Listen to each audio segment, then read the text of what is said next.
మొదటిసారి మన దేశంలో ఐసీఎంఆర్ మరియు ఇండియా కలిసి జరిపిన అధ్యయనంలో మన సగటు భారతీయులు తీసుకునే ఆహారంలో చాలా ఎక్కువ మోతాదులో అంటే ఇంచుమించు 62% కార్బోహైడ్రేట్లు, చాలా తక్కువ శాతం ప్రోటీన్లు ఉన్నట్టు తెలిసింది.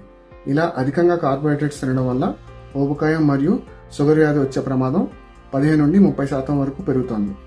పిండి పదార్థాలకు ప్రత్యామ్నాయంగా కొవ్వు పదార్థాలు తీసుకోవడం వల్ల లాభం కూడా ఏం లేదని తెలిసింది. కానీ నాణ్యమైన ప్రోటీన్లు కలిగిన ఆహారం వల్ల ఈ షుగర్ వ్యాధి మరియు ఊబకాయం వచ్చే ప్రమాదం కొంచెం తగ్గుముఖం పట్టినట్టు తెలిసింది. ఐసీఎంఆర్ ఇండియా అధ్యయనం చేసే ముఖ్యమైన సలహా ఏమిటంటే నెయ్యి, వెన్న, వేయించిన పదార్థాలు మొదలైన సాచురేటెడ్ ఫ్యాట్స్ను చాలా తక్కువ మోతాదులో మాత్రమే తీసుకోవాలి.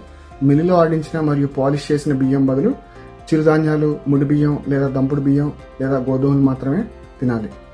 మన ప్లేట్లో రంగురంగుల పళ్ళు మరియు కూరగాయలు ఉండేలా చూసుకోవాలి. కనీసం కొన్ని పిండి పదార్థాలైనా మంచి ప్రోటీన్లతో భర్తీ చేయడానికి ప్రయత్నించాలి.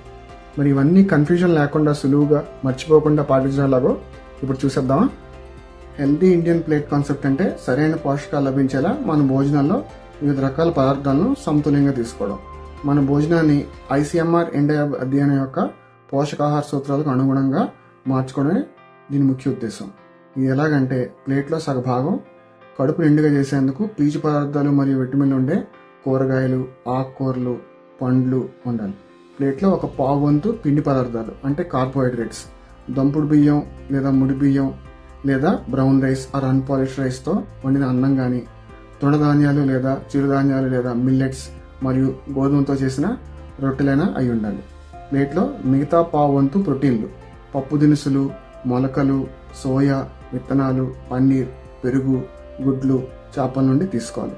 చివరిగా మన ఆరోగ్య పరిస్థితికి అనుగుణంగా మజ్జిగ మరియు మంచినీళ్ళు కూడా తప్పకుండా తాగాలి. అంతేనండి, చాలా సింపుల్. అర్థమైంది కదా? నమస్తే.